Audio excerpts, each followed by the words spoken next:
Boa tarde a todas e a todos. É um prazer tê-los conosco em mais um webinar da série Gestão de Conhecimento, agora na temporada 2024. Hoje nós teremos um tema bastante interessante, que nós denominamos a gestão da cultura de auditoria, o controle da crise ética nas organizações. O nosso convidado, mais tarde vou apresentá-lo com mais detalhes, é o Rogério Rockenbach, que é sócio da auditoria da HLB Brasil. Rogério, muito obrigado por ter aceito o convite e boa tarde. Boa tarde, Daus. Boa tarde a todos e eu que agradeço o convite e a oportunidade. Então, tá bom. Eu vou comentar um pouco, né, da FNQ, como já foi dito no vídeo.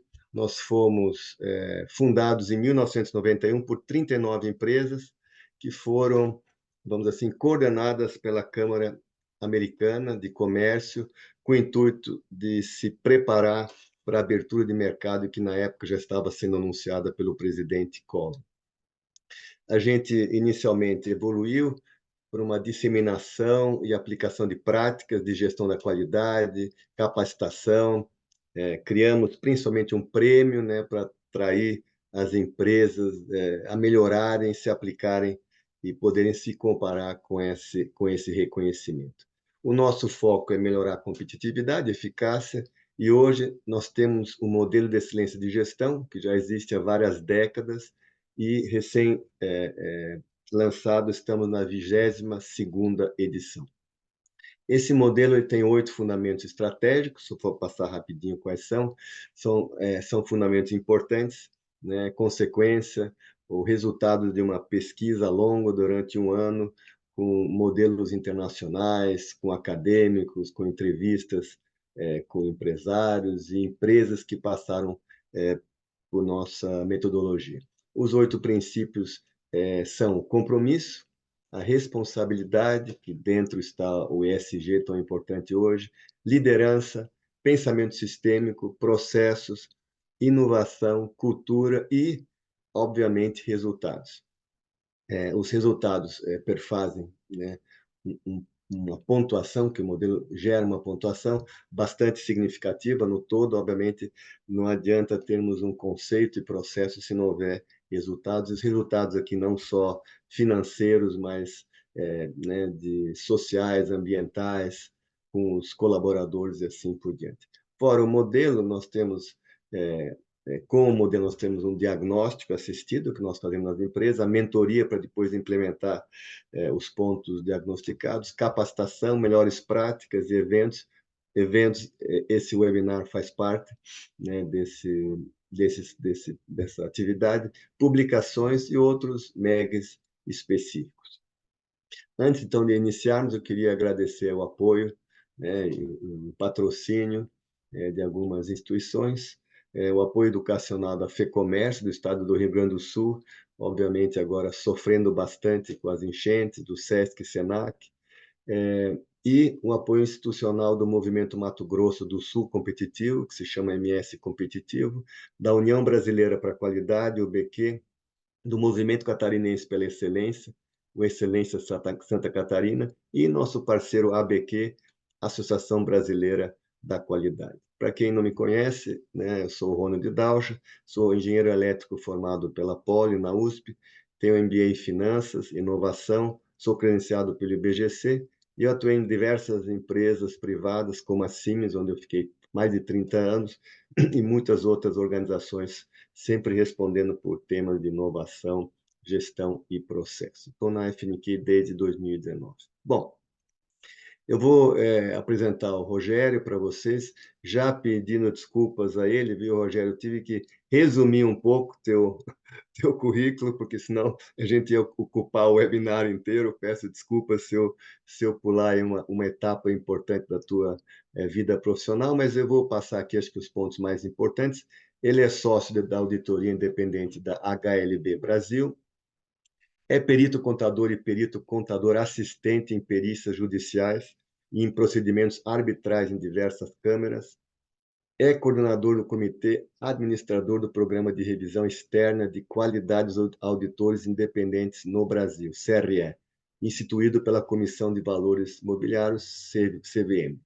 É conselheiro fiscal do IBGC, de administração e consultivo em empresas de grande porte e entidades do terceiro setor.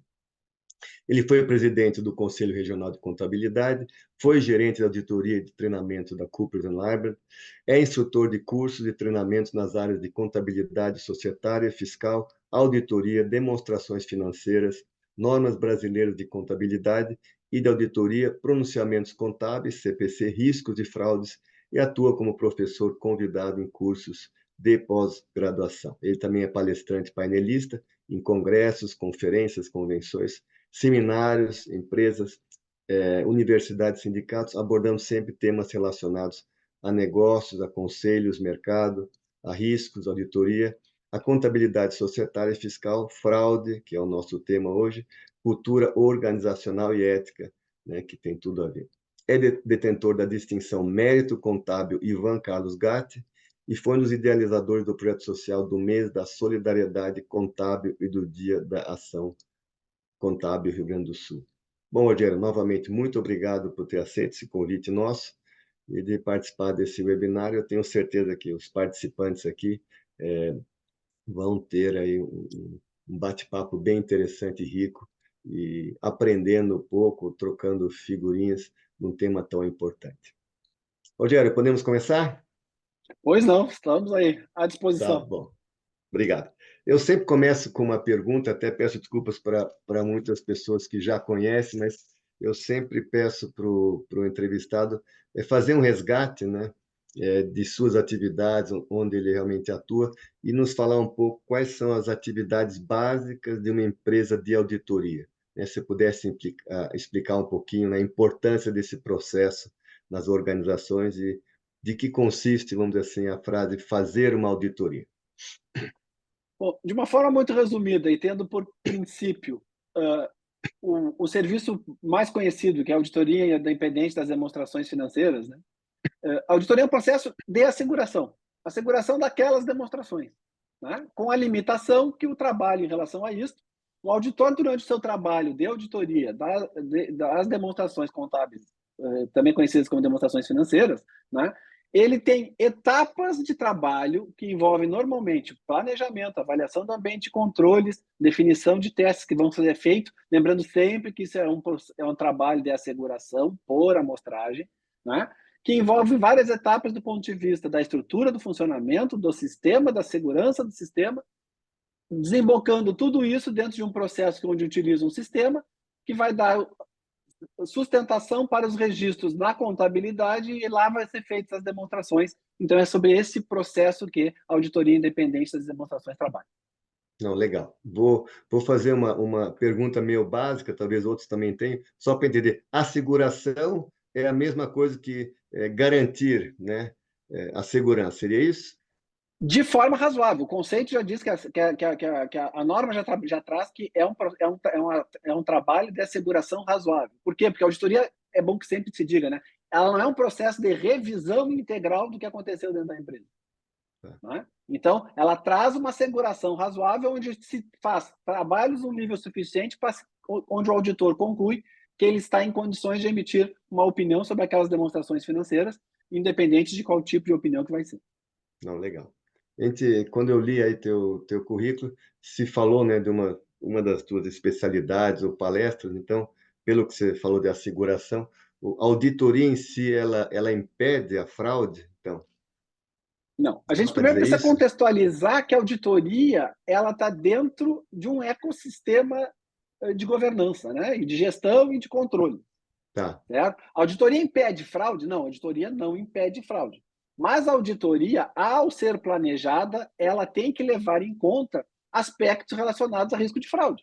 Então, a auditoria ela entra nesse macro ecossistema como um dos elementos que contribuem para a busca de um ambiente de negócios seguro, saudável e sustentável. Então, essa é a questão. Não existe impedimento de fraude, não tem mecanismo, né, que seja economicamente viável de se impedir fraude. O somatório dos esforços das estruturas todas de governança, controle, riscos e etc., é que nos leva a uma minimização desse risco de fraude. Não entendi. Você falou várias vezes a palavra controle. Dentro da empresa, quem que é responsável pelo controle? É uma área, é uma responsabilidade distribuída, só para a gente entender um pouco. Vamos pensar assim, ó, do ponto de vista, inclusive da norma, o responsável primário pelo estabelecimento dos controles julgados necessários dentro da organização é a administração da organização. Tá. Né? É ela que tem essa responsabilidade primária. Óbvio que dentro da estrutura dela, dependendo do porte, ela vai ter estruturas de compliance, de risco, de governança, né? Enfim, onde isso vai estar distribuído dentro de uma matriz, auditoria interna, controladoria, né? Enfim. Só que o nosso desafio hoje aqui é trazermos para a discussão que a auditoria, a responsabilidade, ela é uma questão de cultura organizacional, e quanto mais ela tiver espalhada na organização, melhor é para a própria organização. Tá certo. Então, a gente pode dizer que a responsabilidade dos órgãos de governança, que não só a administração, imagino que o conselho também, ele tem essa função de prever, né, problemas e, né, garantir o funcionamento dos próprios controles. Né? Imagino que tem o controle do controle, vamos dizer assim. Exatamente. Né? Na realidade, são processos definidos dentro de uma matriz de competência, onde cada um tem a sua responsabilidade em relação àquilo, que faz o bom funcionamento, o seguro funcionamento daquilo que desemboca lá numa demonstração financeira que se busca sempre que seja fidedigna e representativa da atual situação da organização. Tá certo. Então, para tangibilizar um pouco mais, quais que são hoje as estruturas de governança e controle numa organização? Vamos pensar assim, ó, do ponto de vista maior, né? Nós teríamos o que numa organização? O que se tem em uma organização? Nós temos, vamos lá, começando com os seus sócios, acionistas, conselheiros, enfim, aí nós vamos lá, né? Nós temos conselho de administração, nós podemos ter conselho deliberativo, nós temos conselho fiscal, nós temos comitê de auditoria, nós temos auditoria independente, nós temos auditoria interna, nós temos controladoria, nós temos área de riscos, nós temos compliance, nós temos a própria administração, evidentemente, como ator principal desse processo. Então, veja que são muitos processos e áreas, né? Que, a rigor, trabalham de uma forma permanente, se interligando, obviamente, dentro da responsabilidade primeira de cada um, mas tudo isso converge sempre, porque todos estão pensando na organização, no seu futuro, e como ela faz o controle dos seus processos e como é que ela faz a sua apuração dos seus números. Não entendi. Você falou um pouco de compliance, talvez a pergunta não cabe aqui, mas o tema da LGPD, né? A gente fala muito da Lei Geral de Proteção de Dados, ela de alguma forma cruza com a auditoria ou é um processo totalmente à parte que é avaliado por um outro órgão, alguma coisa assim?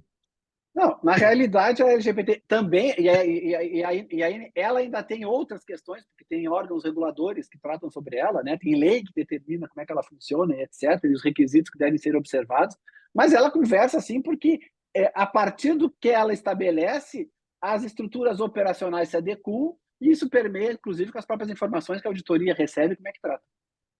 Ah, entendi. Ok. Os sistemas, né, que a gente conhece, ERP, né, nas organizações, eles devem ter devem cruzar, devem ter um relacionamento aí com os próprios controles internos e com a auditoria em si. Se pudesse explicar um pouco mais em detalhe, de que forma? Eu não queria saber. Vamos pensar assim, ó. Qualquer organização hoje, independente do porte, ela tem algum tipo de sistema que ela utiliza, certo? Vamos lá, é o sistema aquele que numa empresa, por exemplo, ele vai tratar desde a emissão de nota, o registro das compras, o estoque, o financeiro, né? O imobilizado, a depreciação, os financiamentos, enfim, isso é um sistema, certo? A questão do sistema, de como é que ele, qual é o papel dele em relação a isso, certo? A gente tem que lembrar que o fato de uma organização ter um sistema não assegura a ela uma tranquilidade em relação a como as coisas estão acontecendo. Entendi. Vamos pensar rapidamente assim, ó. a organização vai lá e contrata um novo sistema. Esse novo Aham. sistema ele vai ser implantado. Para ser implantado, é analisado os processos que ela utiliza, como é que ela quer que funcione e os acessos que vão ser dados e as parametrizações. Eu costumo dizer sempre assim, vamos lembrar também que no dia seguinte, ao começo da utilização do sistema implantado, aquele sistema ele precisa estar constantemente sendo ajustado. Tá. Então, aí é que entra a questão de que, por melhor que possa ser o sistema, por mais consagrado mundialmente que ele possa ser, ele bem funcionar ou mal funcionar vai depender das pessoas envolvidas no seu processo e não Entendi. propriamente do sistema em si. Uhum. Ele Não, é ferramenta, mas ele sozinho não resolve. E ele não tá dá certo. sozinho também uma garantia, um conforto em relação a qualquer coisa. Não, entendi. Você falou muito da empresa, de sistemas. A empresa não é feita só de processos internos, ela transborda para parceiros, né, para fornecedores, prestadores de serviço. Até onde a auditoria vai? Ou ela fica só no reporte da empresa, ou de vez em quando vai para fora e vai avaliar também os parceiros, alguma coisa assim? Só curiosidade. Pensando em trabalhos de asseguração ou de procedimentos acordados, ela pode alcançar qualquer, qualquer nível, qualquer abrangência que vai ser dada e combinada no trabalho. Tá, Pensando em auditoria de demonstrações contábeis, nós vamos até onde é necessário para, de alguma forma, validar ou tentar validar aquele número que está colocado ali, aquele registro, etc. Então, mas tem uma interação. Numa auditoria de demonstrações, é comum a interação com públicos externos, como clientes, como bancos, instituições financeiras, fornecedores, até como forma de conferir e confirmar movimentações de saldo. não entendi. É, a gente vê, acho que isso é até saudável, uma mesma auditoria, vamos dizer assim, ter vários ciclos na mesma empresa, ela participar, né? É ela que, vamos dizer assim, acompanha uma empresa por vários anos, até porque ela, né, a auditoria consegue ver se houve evolução, se houve solução de problemas, coisa assim. Agora, não sei se você já passou por isso, a gente conhece várias empresas que, por exemplo, multinacionais, outras empresas que mudam totalmente a organização, organograma, vem um presidente novo. Nesse caso, começa do zero, né? Vamos supor, se Sim, houve grandes mudanças, né? sim. Cada vez que há mudança de sistema, há mudança de pessoas-chave significativas, ou há mudanças de linhas de condução, definições e processos, embora pode ser a mesma empresa e o mesmo auditor que vinha sendo, mas o trabalho ele tem que levar em conta este momento novo e o que ele impactou em relação ao que se vinha tendo. Então tem sim, sempre que tem uma mudança significativa, tem sim um trabalho feito ali, como se fosse a primeira vez, Não até dar um entendi. nível de conforto para o auditor. Uhum. Bom, eu que já participei de várias, trabalhei em várias médias e grandes empresas, pelo menos na época que eu trabalhava, né? A auditoria sempre era considerada uma exigência, né? E uma obrigação a ser seguida. Então, eu acho, dentro do conceito que sou de uma cultura nova, né? Eu acho que essa interpretação é errada, né? Quer dizer, e isso está mudando, quero crer. Como é que você vê a interpretação, né? A receptividade e o papel integrado, né? Na governança, nos processos das empresas? Embora percentualmente o Brasil ainda tem poucas empresas auditadas em relação ao volume todo, certo? Mas sim, vem numa crescente, porque na realidade os participantes, né, do mercado estão cada vez interagindo mais. Hoje é muito difícil, muito raro uma empresa não depender de nada nem de ninguém, né? Assim, cada vez é menos possível empresas de dono que não precisam de financiadores, que não precisam de cumprir exigências de seus clientes, né? Das instituições financeiras que financiam e assim por diante. Então, dentro dessa questão, dessa necessidade, dessas exigências mercadológicas, né?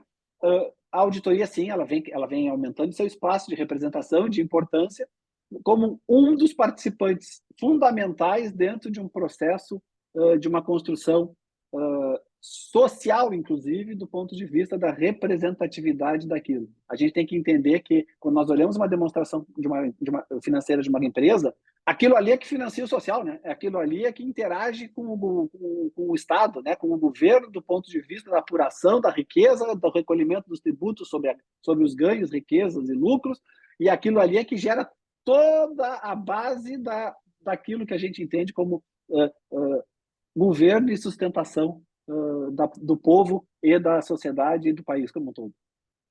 Bom, já que você tocou nesse tema do social, que nem eu perguntei da LGPD, talvez de novo não esbarra, mas esse conceito novo e bastante exigido do ESG, ele tem alguma ligação com uma auditoria? De que forma?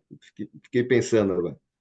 Tem toda a ligação, né? Tanto do ponto de vista dos preparadores, né? Que os contadores das empresas fortemente se envolverão nessa preparação de relatórios relacionados a ESG, etc., quanto dos auditores que farão os trabalhos de asseguração sobre essas informações, né? Então, sim, isso impacta, né? Nós estamos tendo aí agora, por exemplo, essa tragédia no Rio Grande do Sul, que tem tudo a ver com condições climáticas, com condições de preservação ambiental, com condições de políticas públicas, né? Enfim, então, cada vez mais o impacto do ESG sobre as organizações, sobre as suas ações, sobre as suas decisões, isso vai impactar fortemente e cada vez vai ser necessário se prestar mais conta do que se está fazendo, com maior nível de detalhe, do ponto de vista da contribuição de cada organização naquilo que a gente entende como bem maior, que é a preservação e a sustentabilidade do planeta.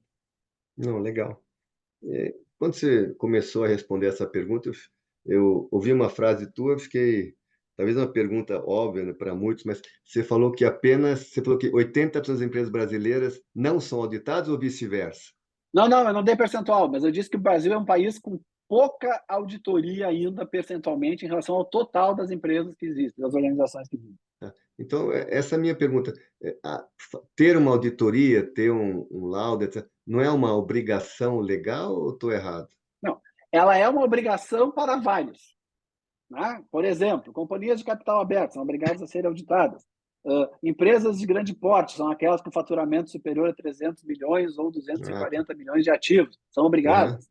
As instituições financeiras são obrigadas, as seguradoras são obrigadas, enfim, né? Tem uma série de exigências que trazem obrigações. Existem empresas que, embora não tenham uma obrigação, o próprio contrato social dela, ou o estatuto, prevê que vai ter auditoria. Né? Mas existe uma quantidade grande de empresas também que tem auditoria sem ter obrigação nenhuma de ter.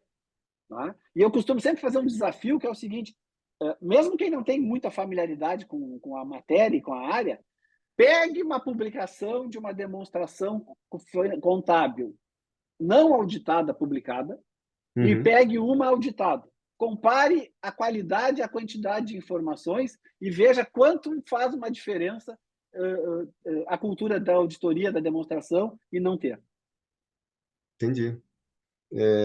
Voltando, então, ao tema principal, até o título de nosso bate-papo aqui, então, você sempre ressalta, né, o fato, né, que nós estamos passando por uma crise ética na sociedade, né, um fenômeno que, claro, afeta indivíduos, né, a gente sempre conhece, se defronta com vários casos, como organizações. Em termos de empresas, né, quais são os principais impactos que nós temos e que tipo de crise ética, o que está debaixo desse nome, expressão crise ética?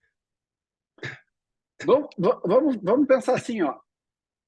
Eu tenho a convicção absoluta que todos os que estão aqui participando, assistindo, enfim, toda vez que acessam um noticiário vão se deparar com uma informação que envolve ética. Na realidade, vamos se deparar com uma informação que envolve falta de ética.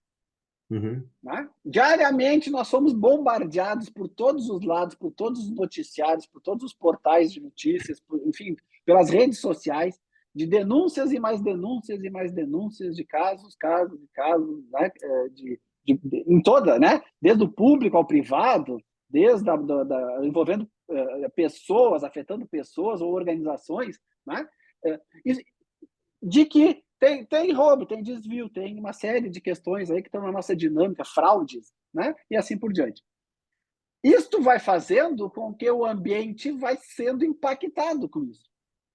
Uhum. Junte-se a isso desigualdades sociais crescentes, junte-se a isso dificuldades de garantir a sobrevivência. Tem uma série de variáveis, tem uma série de fatores que acabam afetando, e junte-se a isso principalmente ao pouco espaço que nós damos para fala sobre a ética, Isso. tanto na escolinha, quanto no jardim, quanto na escola, quanto na universidade, quanto no ambiente de trabalho, quanto nas reuniões sociais, né? É um assunto que quase nunca ele está posto. Quase nunca ele está no centro do debate. No Uhum. sentido de fortalecer, de como é que a gente melhora, como é que a gente aprimora, o que, que precisa acontecer, sobre que espaço precisa falar.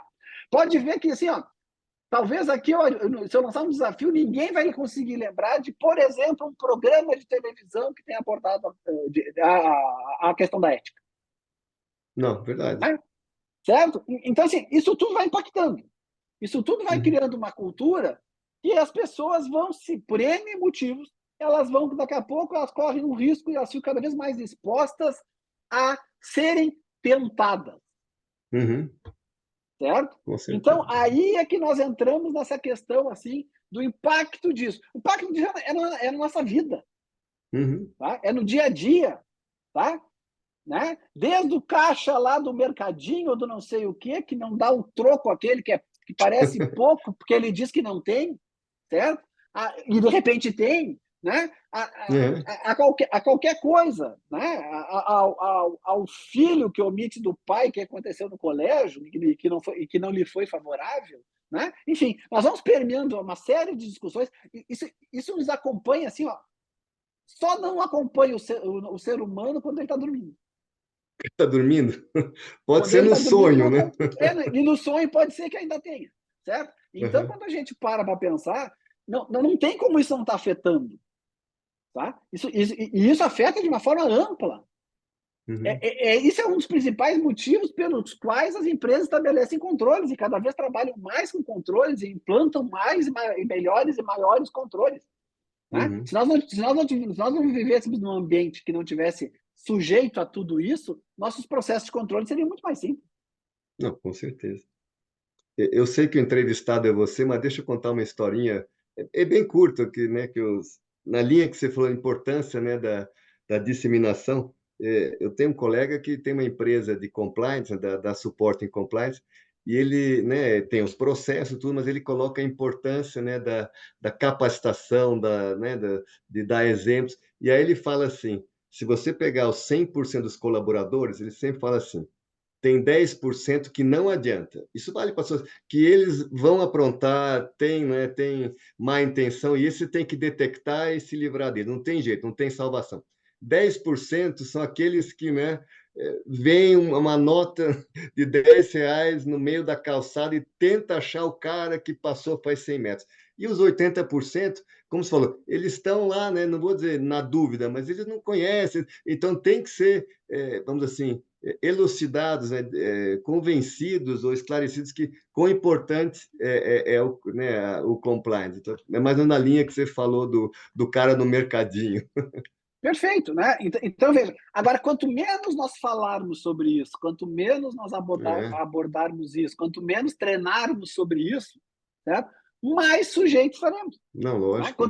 Quanto menos exemplos positivos tivermos, quanto menos exemplos de governos nós tivermos positivos do ponto de vista das práticas usadas, do Uhum, respeito à organização, ao cidadão, né? Mais sujeito, maior vai ser o risco. Isso não, impacta na vida da gente, na casa da gente, no prédio da gente e na organização da qual a gente faz parte. não, legal. E nessa linha da crise ética, como você falou, a gente não tem visto programas ou né, reportagens, etc., da importância, mas a gente tem visto muitas reportagens, muitos podcasts de coisas que aconteceram, né, no sentido, né, de quebrar a ética, né? Então, minha pergunta essa crise, ela é nova e crescente ou ela ficou mais aparente em função, não sei, de outros mecanismos, detecção, coisa assim. Sempre estava nesse patamar, ou até pelas soluções técnicas e tecnológicas que a gente vê aí, né? Ontem eu recebi uma mensagem do Bradesco, né, com a Bia falando, né, que se você não prestar atenção, você cai. Então, assim, isso piorou com essas soluções tecnológicas? Ou sempre, bom, Vamos lá. O ambiente ele vem piorando. Ele vem piorando por quê? Porque tem muito mais gente hoje do que tinha. Os aspectos de formação, conduta, têm se degradados ao longo do tempo, certo? Então, as ferramentas são maiores, né? São maiores em quantidade e em qualidade, do ponto de vista de tentar trazer problemas, né? Causar. uhum, Né? Junto com isso, nós temos em países que nem o do perfil do Brasil, uhum, uma, uma, uma dificuldade adicional da população como um todo em ser mais crítica em relação ao uso dessas ferramentas, certo? Então, entendi. assim, cada vez tem mais um distanciamento. Nas próprias organizações, às vezes tem um distanciamento lá entre as ferramentas que a empresa disponibiliza e o conhecimento que todos têm e deveriam ter, no sentido de usar aquilo como prevenção. Né? Então, assim, mas isso aqui, problemas de empresa sempre existiu, certo? Mas Uhum, nós saímos de uma sobreposição de controles que, para burlar, precisava obrigatoriamente de conluio, uhum, né? Até atual. hoje, facilidades que uma pessoa só consegue produzir um estrago tremendo do ponto de vista financeiro, econômico, do roubo de dados, do desvio de dados, do mau uso. Uma única Uhum, pessoa consegue fazer isso numa imensidão de pessoas afetadas. não entendi. Bom, de novo eu vou trazer um tema que nem LGPD, ESG, pode ser que não afete em nada, mas esse novo modelo de trabalho home office, ele dificulta de alguma forma, permite mais fraude, não sei qual que é a leitura que você faz, ou não mudou em nada, o que que você acha? Não, vamos pensar o seguinte, né? Antes das falas de home office, né? Vamos pensar assim. Vamos lá, hoje garanto que esse público que está aqui, né, participando, né? Todo mundo tem internet em casa. Todo mundo tem um roteador em casa. Todo mundo tem tudo, certo? Isso foi chamado um dia uma empresa. Esta empresa foi lá fazer uma instalação. A empresa instalou. Quantos mudaram a senha? Quantos periodicamente mudam a senha? Quantos tomam alguma atitude? Então, sim, o ambiente em casa, do ponto de vista do risco, ele é maior do que das organizações, porque as Entendi. organizações têm algum tipo de preocupação com isso. Elas conseguem se proteger muito melhor do que as casas.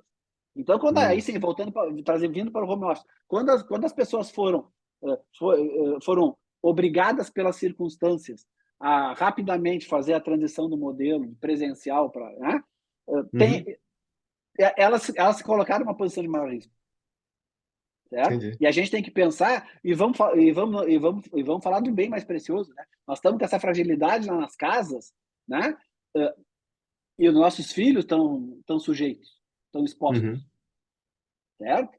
Né? uhum. Porque é o que eu sempre digo assim, vamos lá, ninguém obviamente quer sofrer um prejuízo financeiro porque alguém acessou a sua conta bancária lá, né, indevidamente, Ok. certo? Uhum. Mas isso é quase nada comparado com ter um filho que sofre alguma consequência, uma criança que sofre alguma consequência, por não estar tendo uma supervisão e uma segurança de acesso no uso do dia a dia Uma dos seus orientação, né? equipamentos. Uhum. Uhum. Exatamente. Não, bacana. Nessa linha de home office, distância, fiquei pensando, isso não é nada de novo, mas talvez alguns tenham curiosidade, multinacionais, né? Quer dizer, uma empresa aqui vamos dizer assim, é um braço de uma empresa multinacional ou vice-versa. Como é que isso é tratado em termos de auditoria? Obrigatoriamente não consegue ser a mesma no mundo inteiro, mas elas devem se conversar. Como é que é esse processo de, né, empresas em Perfeito. países diferentes? Não, vamos lá. Primeiro, é sim possível ser a mesma para atender no mundo todo. Tá? Isso Que aí existe é uma empresa internacional de isso auditoria, aí, seria isso? né? Então isto acontece, certo? Mas quando, por algum motivo, não é a mesma em todas as empresas daquele grupo econômico, elas se conversam, sim. Ah, tá, entendi. Bem, Né? bacana. Normalmente vem instruções, né, da matriz, do auditor da matriz, em relação ao que deve ser feito em cada empresa, em cada país. Enfim, o tipo de reporte tem que ser dado. Existe uma norma para isso, técnica, de como Ah, é que legal. funciona isso, e enfim, assim por diante. Tá A bom. auditoria é uma atividade extremamente regulada. Né? Entendi. As normas são internacionais e são as mesmas para todo mundo no mundo inteiro. Tá? Então, assim, Entendi. isso faz com que tenha uma formalidade, uma adequacidade de entendimento de procedimento que deve ser aplicado e de reporte que deve ser feito. Bom, bacana. Bom, nesses exemplos que você deu, não exemplo, o que pode acontecer de fraude, etc. Não sei se você pode comentar, talvez não seja público, mas se tem como dar alguns exemplos, pode ser até exemplos antigos, né, de casos clássicos, até vultosos, né, que aconteceram, né, de fraudes e, né, empresas. Não vou dizer que é por falta ou incapacidade de conseguir detectar mesmo com auditoria, não sei se você tem um outro exemplo que você poderia Mas citar. vamos lá, assim, ó, pensando em coisas gigantes, nós temos aí, de tempos em tempos, surge um caso no mundo gigante, né? Um caso grande, certo? Uhum, Isso normalmente envolve o quê? Ou problemas de divulgação de passivos, né? Obrigações uhum, que não aparecem, não constam, estão subavaliadas, certo?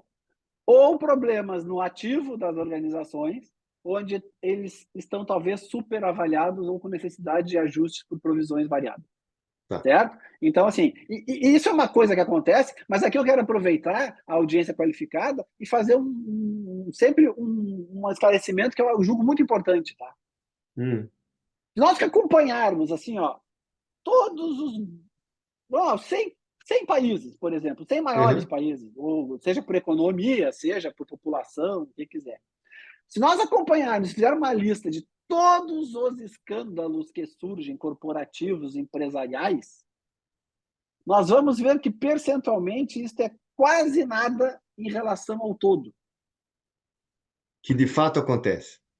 Por quê? Porque as estruturas auditadas, elas substancialmente, o trabalho das auditorias, eles substancialmente, muitíssimo mais funcionam e atingem seus objetivos do que não.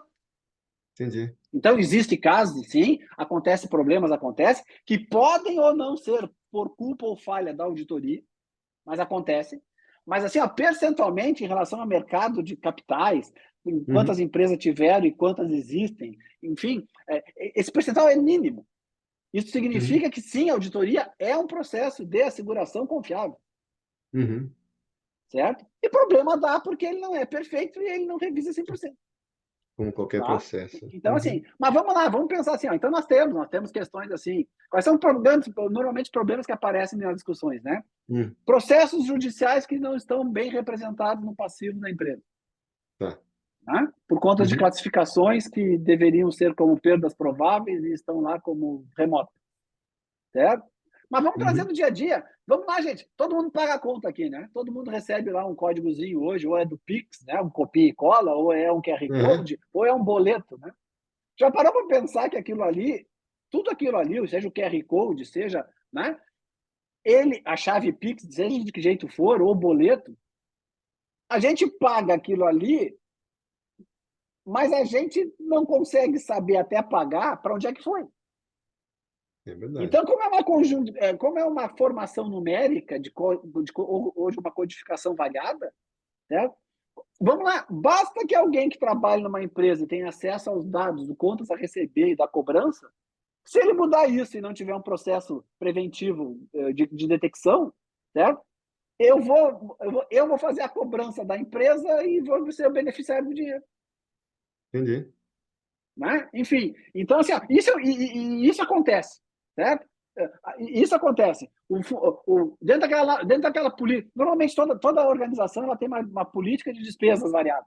Né? O que pode fazer, despesa de viagem, quanto pode gastar, quanto isso, quanto Uhum, aquilo, certo?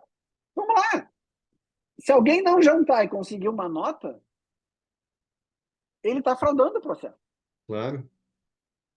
Se alguém for jantar, e vamos imaginar que a organização diga assim, pode gastar na janta até R$ 50, ele gastar 30 e pedir uma nota de 50, o Entendi. documento é suposto, mas ele está fraudando.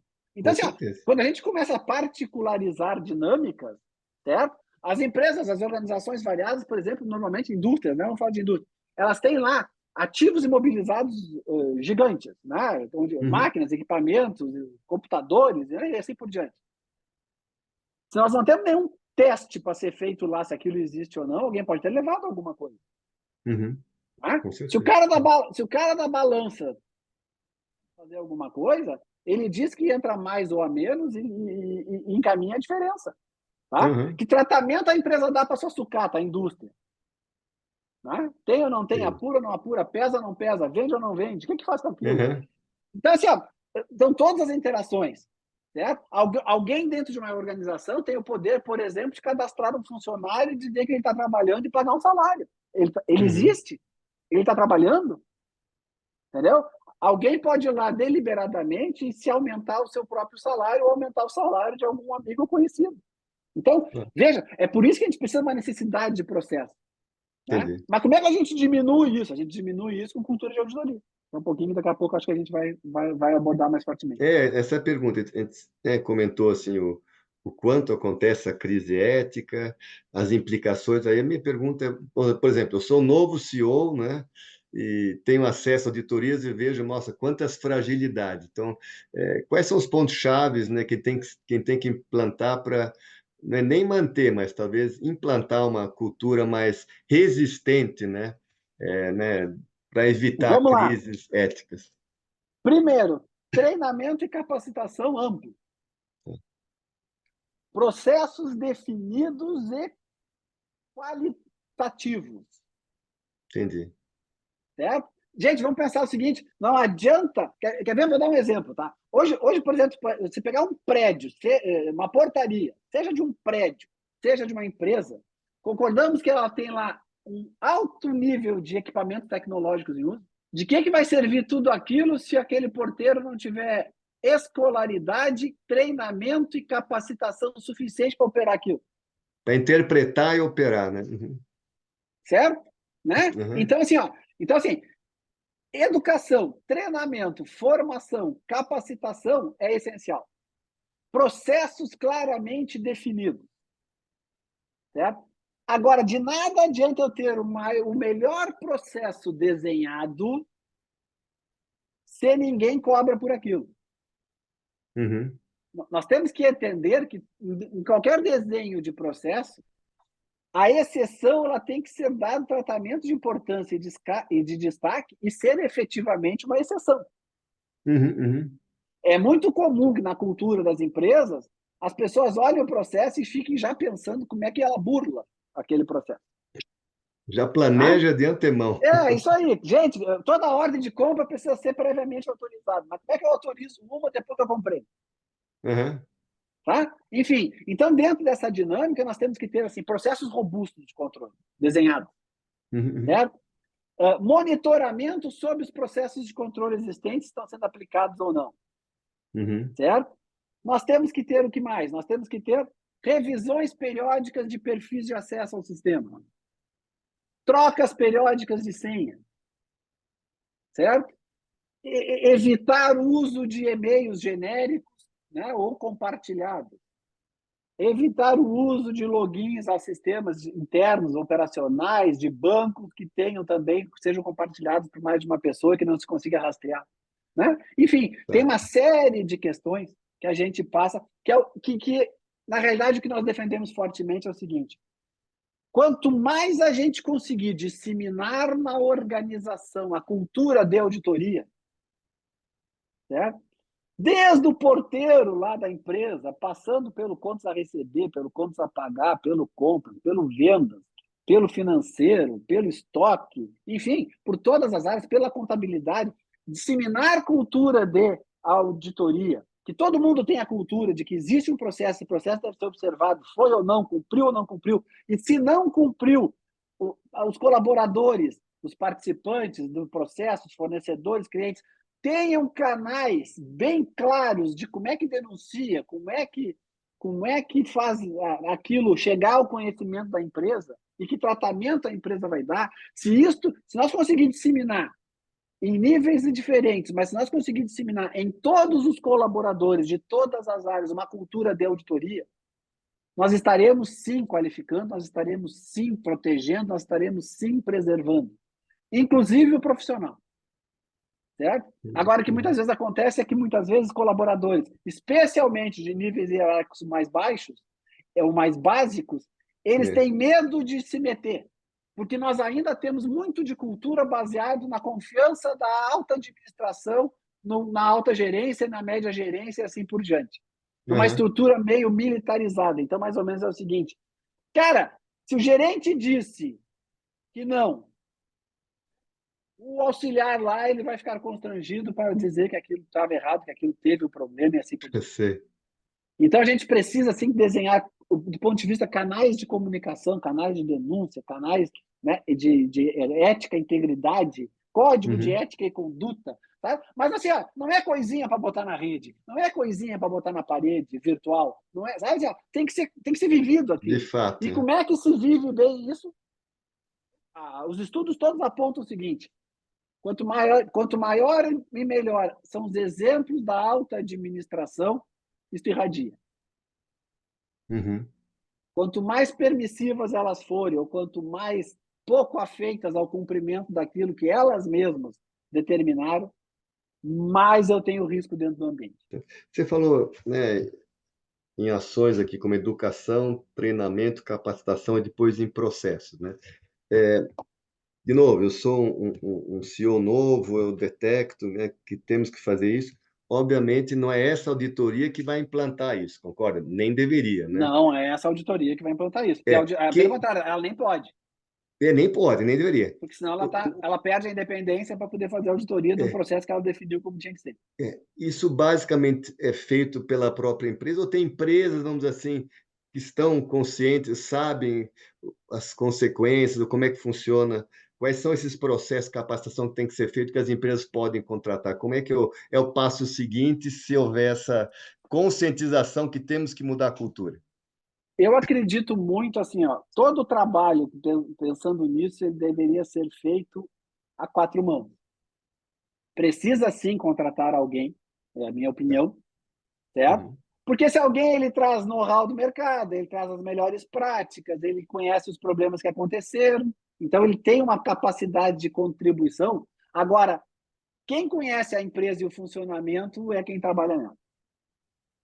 Entendi. Então, assim, efetivamente, eu acredito muito no resultado melhor de grupos de trabalho formados, certo? Que envolva time interno e time externo. Cada um dando a sua melhor contribuição naquilo que mais sabe dentro daquele processo de desenho, implantação, monitoramento e atualização dos sistemas de controle. Não, legal. Eu vou trazer uma pergunta aqui do Lincoln. Eu, pessoalmente, não entendi bem, mas eu tenho certeza que você vai entender. Ele coloca assim: trabalhamos no setor financeiro. O Rogério entrou em uma questão atual, é muito pior do que é divulgado pelas instituições e mídia. Aí ele coloca: é gravíssima atualmente a questão das bets, que acentuou esses problemas. Não sei se você pode comentar um pouco sobre isso. Eu só não sei exatamente a quem está se referindo em relação às bets, né? Que são as empresas de apostas, né? Enfim, tá? Mas imaginando que seja... Gente, vamos lá, o setor financeiro está em ebulição. Certo? Ele entrou num viés de aplicação de tecnologia, certo? Né? Vamos lá, há não muito tempo atrás, vamos falar de Brasil, há não muito tempo atrás, tu tinha o que no Brasil? Meia dúzia de bancos, certo? Que detinha 90%, sei lá eu, da quantidade de clientes, pessoas físicas e etc. Né? Certo? E tinha aqueles bancos de investimento, aqueles bancos mais seletivos, né? Enfim. Mas vamos lá, eu digo, é uma meia dúzia de 10 ou 12. Né? Certo? Olha o que nós temos hoje, gente. Todo mundo tem um meio de pagamento, todo mundo cria. Nós temos as criptomoedas, nós temos o dinheiro que está no bolso de alguém daqui a pouco, num pendrive. né? Esse tempo eu vi uma notícia que eu achei muito interessante. Teve um banco chinês teve um problema na sua base de dados nos Estados Unidos, certo? E eles tiveram que fazer uma contingência e levar as informações do lado A para o lado B, assim, dentro da cidade. Uhum. Os caras levaram no bolso. No bolso? No bolso. Né? Então, assim, esta questão do crime organizado, da lavagem de dinheiro, seja Isso, para que fim foi, e etc., isso está permeando cada vez mais a sociedade. Uhum. Certo? Né? Até um determinado ponto das nossas vidas, ladrão tinha cara de ladrão, jeito de ladrão, e se portava como ladrão. Né? Uhum. E o mocinho tinha cara de mocinho e Tinha se cara de você. portava como um mocinho. Certo? Hoje Não não. tem mais. Então, assim, e aí o que nós temos? Nós temos coisas com efeitos. Vamos lá, é só alguém. Por algum motivo, se eu tiver que te pagar alguma coisa, tu gera um código agora e me manda, eu te pago. Tu me manda tua chave Pix, eu te pago. Uhum. Certo?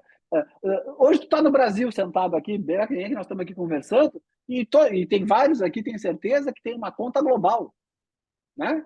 Que pode ser em dólar, né? Tu pega o exemplo do Wise, aquele são mais de 30, 40, 50 moedas que o cara pode ter na sua carteira digital, tá? Então, assim, como é que o mundo está preparado para controlar e conferir isso? Tá? Se cada país tem uma regra, se cada país tem uma lei, tá? E Uhum. tudo isso acontecendo mundialmente, Ao mesmo tempo. certo? As nossas polícias ainda respeitam fronteiras. As nossas investigações, em que pese ter esforço e bancos centrais no mundo, e etc., Uhum. toda a nossa legislação é de cada país. O mercado europeu tem algumas legislações que valem para todos os seus participantes, etc. Uhum. Né? Mas, enfim, está faltando muito. Né? As estruturas de controle, as nossas seguranças nos processos e etc., ele ainda está quase que no analógico, enquanto que nós estamos totalmente no virtual e totalmente no artificial do ponto de vista das coisas acontecendo. Então, sim, me parece que essa que é o que o Lincoln falou, né? que ele trouxe, a Depois questão até fala, eu da realmente o termo lavagem de da dinheiro. lavagem de dinheiro Né? que você Vamos abordou. lá, certo? Hoje tu vê, ontem eu estava vendo o replay lá, o compacto do jogo do Real Madrid com o Bayern de Munique, Eu vi também. certo? Né? Então, assim, quase até o final do jogo, o Bayern estava com a vaga garantida para a final da Champions. Né? Lá no finalzinho do jogo, o goleiro do Bayern soltou uma bola. A sorte dele é que ele é um goleiro muito conhecido, muito conceituado e muito respeitado no mundo. Certo? Porque se fosse qualquer outro, já teria na hora ali, como teve depois, o pessoal questionando o seguinte: quanto será que valeu largar essa bola? Uhum. Que hoje tu entra numa casa, num site de aposta desses, por exemplo, todos vinculados, todos usando o sistema financeiro do mundo, certo? Uhum. E tu aposta o que tu quiser. Aposta que no minuto tal já tem 2 cartões a mais. Enfim, tá? Dentro dessa dinâmica, e isso afeta as empresas, Uhum. entendeu? Porque isso afeta o banco, isso afeta o risco do banco, certo? E o banco afeta um monte de coisa. Então, assim, temos sim muito piorado. Né? O mundo vai precisar discutir políticas efetivamente globais Uhum. de compliance, e tem que ser globais. Não adianta a norma de auditoria ser global, internacional, não adianta algumas empresas terem uma estrutura globalizada e etc., mas não adianta pouco isso se as legislações continuarem sendo fracas, permissivas e respeitem limites geográficos de cada país. Não entendi. Bom, antes de passar para você a palavra final, tem um tema, você falou, me lembrei, você falou assim da época ainda analógica, né? Mas hoje a gente, né, praticamente a gente fala o tempo todo, usa o tempo todo, né? Seja para escrever um texto, para achar uma solução, até para fazer figuras, a inteligência artificial. Essa, nem vou chamar de ferramenta, esse conceito, como é que ele entra? A auditoria em si já usa, a empresa usa para se precaver, não sei como é que tá, como é que é esse tema dentro do processo de auditoria como um todo? As auditorias já começam a utilizar, já utilizam, né? Ela, no primeiro momento, ela entra como uma espécie de assistente no trabalho, certo? Mas a gente tem que entender que isso é um processo progressivo, exponencial de aprendizado da ferramenta em relação àquele trabalho. Isso vem para impactar, eu creio que todas as profissões do mundo, Uhum. certo? Onde o Todas, mercado de né? trabalho vai mudar muito rapidamente, né? As profissões vão mudar muito rapidamente, as exigências vão mudar, enfim, certo? Dentro de uma dinâmica que é e muito pouca gente se preparando e capacitando para o bom uso. Assim, em termos de Brasil, nós temos um desafio hercúleo do ponto de vista de levar este conhecimento para o bom uso, né? Tem muita gente brincando com isso, né? Com chat GPT, etc. Mas assim, o É, uso pessoal, recreativo, e sim, isso muito rapidamente vai impactar todo mundo e vai impactar o serviço de todo mundo e vai impactar o controle que todo mundo exerce sobre qualquer coisa. Então, sim, né? É a hora de nós amplamente discutirmos e entidades como a FNQ têm um papel fundamental de serem as, as líderes nesse processo, não só de discussão, mas como de aplicação prática e treinamento e capacitação nesse impacto, nessa integração e nessa mudança, nessa verdadeira metamorfose ambulante. Né? legal. Inclusive, realmente é um foco nosso, né? E dentro do modelo implantar isso, você tem toda a razão e é um dos nossas metas, nossa missão. Bom, queria passar a palavra para você, falar alguma coisinha de algum tema que a gente não abordou, de alguma coisa que te veio, né, à mente durante esse bate-papo, é um tema que você guardou para realmente resumir, fica a teu critério, a palavra é sua, não Perfeito. tem limite de tempo. Obrigado. Mas rapidamente, assim, eu queria responder a Amanda Fernandes, que eu estou vendo aqui, que ela está Ah, tá, eu perguntando não falei. Uhum. como implementar um aculturamento de risco efetivo em um cenário onde os empregados não enxergam o impacto e a importância dos controles e da conformidade dos processos. Perseverança, Amanda. Tá? Perseverança, diálogo, conversa, apresentação prática, né? Cabe a quem cuida dessas áreas, né, de conformidade, controles dos processos, etc. Cabe assim, ó, nós temos que deixar a língua técnica para os técnicos. Nós temos que trazer assim ao ambiente em uma linguagem, em exemplos que todo mundo consiga ter uma compreensão boa, certo? Uhum. Abrir espaços de conversa, ouvir as pessoas, deixar elas perguntarem quais são as suas dúvidas, independente de quão básica pode ser, quão elementar pode ser, e assim por diante.